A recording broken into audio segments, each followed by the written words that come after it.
ಗೃಹಲಕ್ಷ್ಮಿ ಯೋಜನೆಯ ಅಡಿಯಲ್ಲಿ ಈಗ ಮತ್ತೊಂದು ಬಿಗ್ ಹೊಸ ರೂಲ್ಸ್ ಬರುತ್ತಾ ಇದೆ. ಹೊಸ ದಾಖಲಾತಿ ಇಲ್ಲದಿದ್ದರೆ ನಿಮ್ಮ ಅಕೌಂಟ್ಗೆ ಹಣ ಬರಲ್ಲ. ಖಾತೆಗೆ ಹಣ ಯಾವಾಗ ಬರುತ್ತದೆ, ಮರು ನೋಂದಣಿ ಜಾರಿಯಾಗಿದೆ, ಏನೆಲ್ಲ ಪಾಲಿಸಬೇಕೆಂಬ ಸಂಪೂರ್ಣ ಅಪ್ಡೇಟ್ ನೋಡೋಣ. ಇದೇ ಅಷ್ಟೇ ಅಲ್ಲ, ಬಿಪಿಎಲ್ ಕಾರ್ಡ್ದಾರರಿಗೆ ಮತ್ತೊಂದು ಬಿಗ್ ಶಾಕಿಂಗ್ ನ್ಯೂಸ್ ಜೊತೆಗೆ ಸಾಲ ಮನ್ನಾ ಕುರಿತು ರೈತರಿಗೆ ಒಂದು ಗುಡ್ ನ್ಯೂಸ್ ಬಂದಿದೆ. ಹೌದು ವೀಕ್ಷಕರೇ, ಸಾಲ ಮನ್ನಾ ಘೋಷಣೆಯ ಕುರಿತು ರೈತರಿಗೆ ಹೊಸ ಅಪ್ಡೇಟ್ ಜೊತೆಗೆ ಇಂದಿನ ಚಿನ್ನ ಮತ್ತು ಬೆಳ್ಳಿ ದರದ ಕಂಪ್ಲೀಟ್ ಡೀಟೇಲ್ಸ್ ನೋಡೋಣ. ತಪ್ಪದೇ ಮಾಹಿತಿನ ಪೂರ್ತಿಯಾಗಿ ನೋಡಿ. ಮಾಹಿತಿ ಇಷ್ಟವಾದಲ್ಲಿ ಲೈಕ್ ಮತ್ತು ಶೇರ್ ಮಾಡುವುದನ್ನು ಕೂಡ ಮರೆಯಬೇಡಿ. ಹಾಗಾದ್ರೆ ಬನ್ನಿ ವೀಕ್ಷಕರೇ, ಮೊದಲನೆಯ ಒಂದು ಟಾಪ್ ಸುದ್ದಿ ಏನೆಂದು ನೋಡೋಣ. ರಾಜ್ಯದಲ್ಲಿ ಬರೋಬ್ಬರಿ 24,315 ಬಿಪಿಎಲ್ ಕಾರ್ಡ್ ಫಲಾನುಭವಿಗಳನ್ನು ಈಗ ಸಂದೇಶಾಸ್ಪದ ಎಂದು ಗುರುತಿಸಲಾಗಿದೆ ಎಂದು ಉಪಮುಖ್ಯಮಂತ್ರಿ ಜಿ ಪರಮೇಶ್ವರ್ ಅವರು ಈ ಒಂದು ಅಪ್ಡೇಟ್ ತಿಳಿಸಿದ್ದಾರೆ. ಹೌದು ವೀಕ್ಷಕರೇ, ಬಹುದಿನಗಳಿಂದ ಈಗ ಬಿಪಿಎಲ್ ಕಾರ್ಡ್ಗಳನ್ನು ಪರಿಷ್ಕರಣೆ ಮಾಡಲಾಗುತ್ತಿತ್ತು. ಕರ್ನಾಟಕದಲ್ಲಿ ಅನರ್ಹರು ಮತ್ತು ಅಕ್ರಮವಾಗಿ ಬಿಪಿಎಲ್ ಸೌಲಭ್ಯ ಪಡೆಯುತ್ತಿರುವವರನ್ನು ಪತ್ತೆ ಹಚ್ಚುವ ಕಾರ್ಯ ಈಗ ತೀವ್ರಗೊಂಡಿದ್ದು, ರಾಜ್ಯಾದ್ಯಂತ ಒಟ್ಟು 24,315 ಬಿಪಿಎಲ್ ಕಾರ್ಡ್ ಫಲಾನುಭವಿಗಳನ್ನು ಸಂದೇಶಾಸ್ಪದ ಪಟ್ಟಿಗೆ ಸೇರಿಸಲಾಗಿದೆ ಎಂದು ಉಪಮುಖ್ಯಮಂತ್ರಿ ಜಿ ಪರಮೇಶ್ವರ್ ಅವರು ತಿಳಿಸಿದ್ದಾರೆ. ಹೌದು ವೀಕ್ಷಕರೇ, ಸಾಮಾಜಿಕ ಭದ್ರತಾ ಯೋಜನೆಗಳ ಕುರಿತು ಮಾಹಿತಿ ಕೂಡ ನೀಡಿದ್ದಾರೆ. 2026ರ ಜುಲೈ ತಿಂಗಳ ಅಂತ್ಯದ ವೇಳೆಗೆ ಒಟ್ಟು 5,607 ಫಲಾನುಭವಿಗಳಿಗೆ ಮಾಸಿಕ ಪಿಂಚಣಿಯನ್ನು ಯಶಸ್ವಿಯಾಗಿ ಪಾವತಿಸಲಾಗಿದೆ. ಇದರ ಜೊತೆಗೆ ಬಡತನ ರೇಖೆಗಿಂತ ಕೆಳಗಿರುವ ಕುಟುಂಬಗಳ ವಾರ್ಷಿಕ ಆದಾಯದ ಮಿತಿಯನ್ನು ಪ್ರಸಕ್ತ ಇರುವ ಪ್ರಮಾಣದಿಂದ 32,000 ರೂಪಾಯಿಗಳಿಗೆ ಹೆಚ್ಚಿಸುವ ಕುರಿತು ಮಹತ್ವದ ಪ್ರಸ್ತಾಪನೆ ಆರ್ಥಿಕ ಇಲಾಖೆಯ ಅಂತಿಮ ಪರಿಶೀಲನೆಯಲ್ಲಿದೆ ಎಂಬ ಮಾಹಿತಿಯನ್ನು ಕೂಡ ತಿಳಿಸಿದ್ದಾರೆ. ಇದೇ ಅಷ್ಟೇ ಅಲ್ಲ, ಪಿಂಚಣಿ ಪ್ರಕರಣಗಳ ಪರಿಶೀಲನೆ ಗ್ರಾಮೀಣ ಹಂತದಲ್ಲೇ ತೀವ್ರವಾಗಿ ನಡೆಯುತ್ತಿದೆ ಎಂಬ ಮಾಹಿತಿಯನ್ನು ತಿಳಿಸಿದ್ದಾರೆ. ಅತಿ ಶೀಘ್ರದಲ್ಲೇ ಎಲ್ಲ ಪರಿಶೀಲನೆಯ ಬಳಿಕ ಫಲಾನುಭವಿಗಳಿಗೆ ಪಿಂಚಣಿಯೂ ಕೂಡ ಸಿಗಲಿದೆ. ಇದೇ ಅಷ್ಟೇ ಅಲ್ಲ, ಬಿಪಿಎಲ್ ಕಾರ್ಡ್ ರದ್ದಾಗಿದ್ದರೆ ಸೂಕ್ತ ದಾಖಲಾತಿಗಳನ್ನು ನೀಡಿ ಈ ಒಂದು ಬಿಪಿಎಲ್ ಪಡಿತರ ಚೀಟಿಯನ್ನು ಕೂಡ ನೀವು ಪಡೆಯಬಹುದಾಗಿದೆ ಎಂಬ ಮಾಹಿತಿಯನ್ನು ಜಿ ಪರಮೇಶ್ವರ್ ಅವರು ತಿಳಿಸಿದ್ದಾರೆ. ಕುಟುಂಬ ತಂತ್ರಾಂಶದ ಸಮಗ್ರ ದತ್ತಾಂಶಗಳನ್ನು ಬಳಸಿಕೊಂಡು ಅರ್ಹತಾ ಮಾನದಂಡಗಳನ್ನು ಮರು ಪರಿಶೀಲಿಸಲಾಗುತ್ತಿದೆ. ಅರ್ಹತೆ ಇಲ್ಲದಿದ್ದರೂ ಪಿಂಚಣಿ ಮತ್ತು ಬಿಪಿಎಲ್ ಸೌಲಭ್ಯ ಪಡೆಯುತ್ತಿರುವ ಬಗ್ಗೆ ಸರ್ಕಾರಕ್ಕೆ ಈಗ ವ್ಯಾಪಕ ದೂರುಗಳು ಬಂದಿದ್ದವು. ಈ ಹಿನ್ನೆಲೆಯಲ್ಲಿ ನೈಜ ಬಡವರಿಗೆ ಮಾತ್ರ ಸರ್ಕಾರದ ಯೋಜನೆ ಸೌಲಭ್ಯ ತಲುಪಬೇಕೆಂಬ ಉದ್ದೇಶದಿಂದ ಈ ಕಟ್ಟುನಿಟ್ಟಿನ ತನಿಖೆ ನಡೆಸಲಾಗುತ್ತಿದೆ ಎಂದು ಉಪ ಮುಖ್ಯಮಂತ್ರಿಯವರು ಈ ಒಂದು ಮಾಹಿತಿ ತಿಳಿಸಿದ್ದಾರೆ. ಜೊತೆಗೆ ಈಗ ಇಂದಿರಾ ಕಿಟ್ ಯೋಜನೆಯ ಕುರಿತು ಕೂಡ ಮಹತ್ವದ ಮಾಹಿತಿ ನೀಡಿದೆ ಆಹಾರ ಇಲಾಖೆ. ಈ ಮೊದಲು ಅನ್ನಭಾಗ್ಯ ಯೋಜನೆಯ ಅಡಿಯಲ್ಲಿ ಅಕ್ಕಿ ಬದಲು ಪೋಷಕಾಂಶ ಪದಾರ್ಥ ವಿತರಿಸುವ ಮಹತ್ವಾಕಾಂಕ್ಷಿ ಯೋಜನೆಯಾದ ಇಂದಿರಾ ಕಿಟ್ ಯೋಜನೆ ಜಾರಿ ತರಲು ಸಿದ್ಧತೆಗೊಳಿಸಲಾಗಿತ್ತು. ಆದರೆ ಈಗ ಇದರ ವೆಚ್ಚ ಹೆಚ್ಚಾಗುತ್ತಿದೆ. ಹೌದು ವೀಕ್ಷಕರೇ, ಅದು ಏನಪ್ಪಾ ಎಂದರೆ ಈಗ ಇತ್ತೀಚಿನ ದಿನಗಳಲ್ಲಿ ಎಲ್ಲಾ ಬೆಲೆಗಳು ಹೆಚ್ಚಾಗುತ್ತಿದೆ. ಹೌದು ವೀಕ್ಷಕರೇ, ಇರಾನ್ ಇಸ್ರೇಲ್ ಯುದ್ಧದಿಂದಾಗಿ ಇದೀಗ ಕೆಜಿ ತೊಗರಿ ಬೇಳೆಗೆ 105ರಿಂದ 160 ರೂಪಾಯಿ ಆಗಿದೆ. ಕೆಜಿ ಅಡುಗೆ ಎಣ್ಣೆಗೆ 140ರಿಂದ 200 ರೂಪಾಯಿ ಮುಟ್ಟಿದೆ. ಈ ಹಿನ್ನೆಲೆಯಲ್ಲಿ ಯೋಜನೆ ಅನುಷ್ಠಾನ ಬಂದರೆ ಈಗ ಸರ್ಕಾರಕ್ಕೆ ಹೆಚ್ಚಿನ ಒಂದು ವೆಚ್ಚವಾಗಲಿದೆ.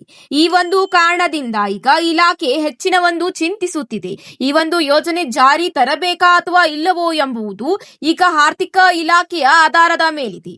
ಹೌದು ವೀಕ್ಷಕರು, ಈ ಒಂದು ಯೋಜನೆ ಜಾರಿ ಬಂದಲ್ಲಿ ಹೆಚ್ಚಿನ ಒಂದು ವೆಚ್ಚವಾಗಲಿದೆ. ಆದರೆ ಈಗಾಗಲೇ ಬಜೆಟ್ ನಲ್ಲಿ ಇಂದಿರಾ ಕಿಟ್ ಯೋಜನೆಗಾಗಿ ಹಣವನ್ನು ಕೂಡ ಘೋಷಣೆ ಮಾಡಲಾಗಿತ್ತು. ಸೆಪ್ಟೆಂಬರ್ ತಿಂಗಳಿಂದ ಯೋಜನೆಯ ಆರಂಭವಾಗುವ ಸಾಧ್ಯತೆಯೂ ಕೂಡ ಹೆಚ್ಚಿತ್ತು. ಆದರೆ ಈ ನಡುವೆ ಈಗ ಆಹಾರ ಇಲಾಖೆಯ ಅಧಿಕಾರಿಗಳು ಕೂಡ ಬದಲಾಗಿರುವುದರಿಂದ ಸೆಪ್ಟೆಂಬರ್ ತಿಂಗಳಿಂದ ಇಂದಿರಾ ಕಿಟ್ ಯೋಜನೆಯ ಲಾಭ ಫಲಾನುಭವಿಗಳಿಗೆ ಸಿಗುತ್ತದೆ ಅಥವಾ ಇಲ್ಲವೋ ಎಂದು ಕಾದು ನೋಡಬೇಕಾದ ಪರಿಸ್ಥಿತಿ ಎದುರಾಗಿದೆ. ಇದರ ಜೊತೆಗೆ ಮುಂದಿನ ಒಂದು ಅಪ್ಡೇಟ್ ಏನೆಂದು ನೋಡೋಣ ಬನ್ನಿ ಸ್ನೇಹಿತರೆ. ಗೃಹಲಕ್ಷ್ಮಿ ಯೋಜನೆಯ ಫಲಾನುಭವಿಗಳಿಗೆ ಸರ್ಕಾರದಿಂದ ಮಹತ್ವದ ಅಪ್ಡೇಟ್ ಸಿಕ್ಕಿದೆ. ಅದೇನಪ್ಪಾ ಅಂದ್ರೆ, ಯೋಜನೆಯ ಫಲಾನುಭವಿಗಳು ಮರು ಪರಿಶೀಲನೆಗೆ ರಾಜ್ಯ ಸರ್ಕಾರ ಮುಂದಾಗಿದೆ. ಅರ್ಹ ಫಲಾನುಭವಿಗಳು ಖಚಿತಪಡಿಸಿಕೊಳ್ಳಲು ಮನೆ ಸಮೀಕ್ಷೆ ಕೂಡ ನಡೆಸಲು ಸಿದ್ಧ ನಡೆಯುತ್ತಿದೆ. ಜೊತೆಗೆ ಫಲಾನುಭವಿಗಳ ಬಯೋಮೆಟ್ರಿಕ್ ಮತ್ತು ಇದರ ಜೊತೆಗೆ ಮುಖಚರ್ಯೆಯ ದೃಢೀಕರಣಕ್ಕೂ ಕೂಡ ಅವಕಾಶ ಕಲ್ಪಿಸಲಾಗುತ್ತಿದೆ. ಮರು ಪರಿಶೀಲನೆಯಾಗಿ ಮೊಬೈಲ್ ಆಪ್ ಮತ್ತು ವೆಬ್ ಪೋರ್ಟಲ್ ಕೂಡ ಅಭಿವೃದ್ಧಿ ಪಡಿಸಲಾಗಿದೆ. ಅತಿ ಶೀಘ್ರದಲ್ಲೇ ಈಗ ಮರು ಪರಿಶೀಲನೆ ಕೂಡ ನಡೆಯಲಿದೆ ಎಂದು ಡಿಕೆ ಶಿವಕುಮಾರ್ ಅವರು ಅಧಿಕೃತ ಮಾಹಿತಿ ತಿಳಿಸಿದ್ದಾರೆ.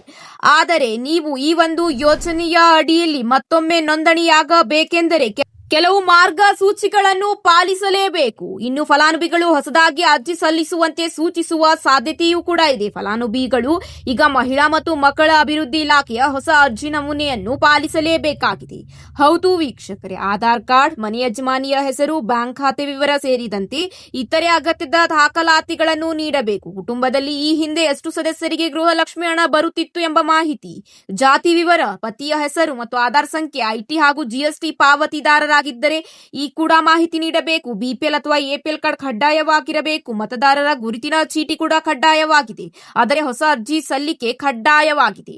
ಹೌದು ವೀಕ್ಷಕರೇ, ಹೊಸ ಅರ್ಜಿ ಸಲ್ಲಿಸಿದರೆ ಮಾತ್ರ ಇನ್ನು ಮುಂದೆ ನಿಮ್ಮ ಬ್ಯಾಂಕ್ ಖಾತೆಗೆ ಹಣ ಬರಲಿದೆ. ಇಲ್ಲದಿದ್ದರೆ ನಿಮ್ಮ ಬ್ಯಾಂಕ್ ಖಾತೆಗೆ 33ನೇ ಕಂತಿನ ಹಣ ವರ್ಗಾವಣೆಯಾಗುವುದಿಲ್ಲ. ಇದರ ಜೊತೆಗೆ ಮುಂದಿನ ಒಂದು ಅಪ್ಡೇಟ್ ಏನೆಂದು ನೋಡೋಣ ಬನ್ನಿ ವೀಕ್ಷಕರೇ. ಈಗ ರೈತರಿಗೆ ಸಾಲ ಮನ್ನಾ ಘೋಷಣೆಯ ವಿಚಾರದ ಕುರಿತು ಮಹತ್ವದ ಮಾಹಿತಿ ಬಂದಿದೆ. ರೈತರ ಸಾಲ ಮನ್ನಾ ವಿಚಾರವಾಗಿ ಸಹಕಾರ ಸಚಿವ ಲಕ್ಷ್ಮಣ್ ಸವದಿ ಈಗ ಪ್ರತಿಕ್ರಿಯಿಸಿದ್ದಾರೆ.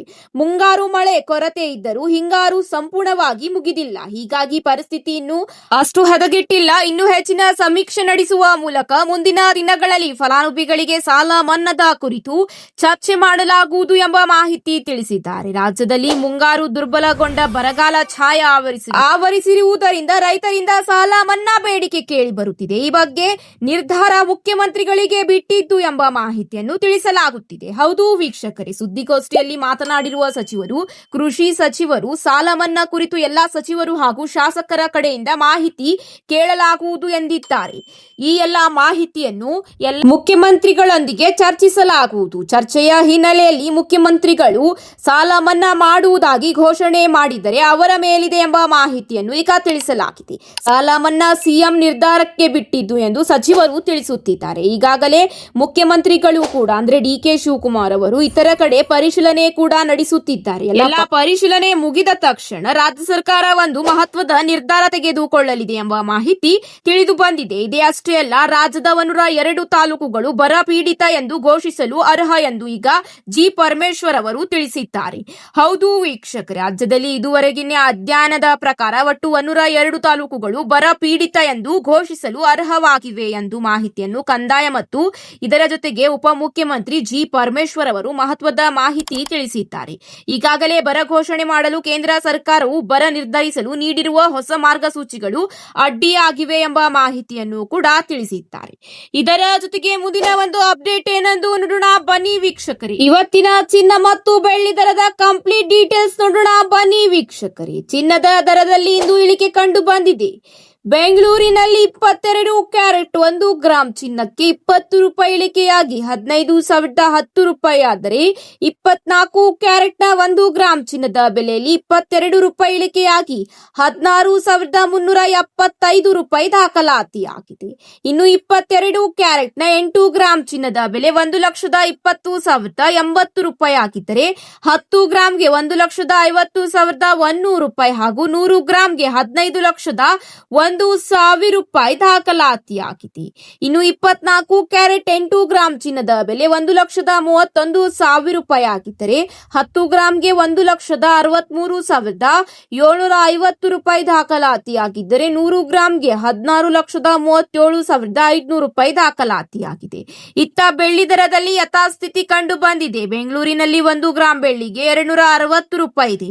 10 ಗ್ರಾಂ ಬೆಳ್ಳಿಗೆ 2,600 ರೂಪಾಯಿ ದಾಖಲಾತಿಯಾಗಿದ್ದರೆ 1 ಕೆಜಿಗೆ 2,60,000 ರೂಪಾಯಿ ಎಂದು ಬೆಂಗಳೂರಿನಲ್ಲಿ ದಾಖಲಾತಿಯಾಗಿದೆ. ಇನ್ನು ವಿವಿಧ ನಗರಗಳಲ್ಲಿ ಇಂದು ಚಿನ್ನ ಮತ್ತು ಬೆಳ್ಳಿ ದರ ಎಷ್ಟಿದೆ ಎಂಬ ಕಂಪ್ಲೀಟ್ ಡೀಟೇಲ್ಸ್ ನೋಡೋಣ. ಹಾಗಾದ್ರೆ 22 ಕ್ಯಾರೆಟ್ ಚಿನ್ನದ ದರ ಬೆಂಗಳೂರಿನಲ್ಲಿ 1 ಗ್ರಾಂಗೆ 15,010 ರೂಪಾಯಿ ದಾಖಲಾತಿಯಾಗಿದ್ದರೆ ಚೆನ್ನೈನಲ್ಲಿ 15,010 ರೂಪಾಯಿ ದಾಖಲಾತಿಯಾಗಿದೆ. ಇದೇ ರೀತಿ ದೆಹಲಿ, ಜೈಪುರ್, ಲಖನೌನಲ್ಲಿ 15,025 ರೂಪಾಯಿ ದಾಖಲಾತಿಯಾಗಿದ್ದರೆ ಮುಂಬೈ, ಕೋಲ್ಕತ್ತಾ, ಕೇರಳ ಹಾಗೂ ಭುವನೇಶ್ವರದಲ್ಲಿ 15,010 ರೂಪಾಯಿ ಎಂದು ದಾಖಲಾತಿಯಾಗಿದೆ. ಇದೇ ರೀತಿ ವಿವಿಧ ನಗರಗಳಲ್ಲಿ ಬೆಳ್ಳಿಯ ಬೆಲೆ 1 ಕೆಜಿಗೆ ಎಷ್ಟು ದಾಖಲಾತಿಯಾಗಿದೆ ಎಂಬ ಮಾಹಿತಿ ನೋಡೋಣ ಬನ್ನಿ ವೀಕ್ಷಕರೇ. ಬೆಂಗಳೂರಿನಲ್ಲಿ 2,60,000 ರೂಪಾಯಿ ದಾಖಲಾತಿಯಾಗಿರುವ ಬೆಳ್ಳಿಯ ಬೆಲೆ ಚೆನ್ನೈ, ಇದರ ಜೊತೆಗೆ ಭುವನೇಶ್ವರ ಮತ್ತು ಕೇರಳದಲ್ಲಿ 1 ಕೆಜಿ ಬೆಳ್ಳಿಯ ಬೆಲೆ ಬರೋಬ್ಬರಿ 2,65,000 ರೂಪಾಯಿ ಎಂದು ದಾಖಲಾತಿಯಾಗಿದೆ. ಇದೇ ರೀತಿ ಮುಂಬೈನಲ್ಲಿ 2,60,000 ರೂಪಾಯಿ ದಾಖಲಾತಿಯಾಗಿದ್ದರೆ ದೆಹಲಿ, ಕೋಲ್ಕತ್ತಾ, ಅಹಮದಾಬಾದ್ನಲ್ಲಿ 2,60,000 ರೂಪಾಯಿ ಇಂದು ಬೆಳ್ಳಿಯ ಬೆಲೆ ಕೆಜಿಗೆ ದಾಖಲಾತಿಯಾಗಿದೆ. ಇವತ್ತಿಗೆ ಇಷ್ಟೇ ವೀಕ್ಷಕರೇ. ನಿಮ್ಮ ನಗರದಲ್ಲಿ 1 ಕೆಜಿ ಬೆಳ್ಳಿಯ ಬೆಲೆ ಎಷ್ಟಿದೆ ಎಂದು ಕಮೆಂಟ್ ಮೂಲಕ ತಿಳಿಸಿ. ಈ ಒಂದು ಮಾಹಿತಿ ನಿಮಗೆ ಇಷ್ಟವಾದಲ್ಲಿ ಲೈಕ್ ಮಾಡಿ, ತಪ್ಪದೆ ನಿಮ್ಮ ಸ್ನೇಹಿತರ ಜೊತೆಗೆ ಶೇರ್ ಮಾಡುವುದನ್ನು ಕೂಡ ಮರೆಯಬೇಡಿ. ಮತ್ತೆ ಸಿಗೋಣ ಹೊಸ ಅಪ್ಡೇಟ್ ಜೊತೆಗೆ, ಮತ್ತೆ ಸಿಗೋಣ ಹೊಸ ಮಾಹಿತಿಯ ಜೊತೆಗೆ. ಧನ್ಯವಾದಗಳು.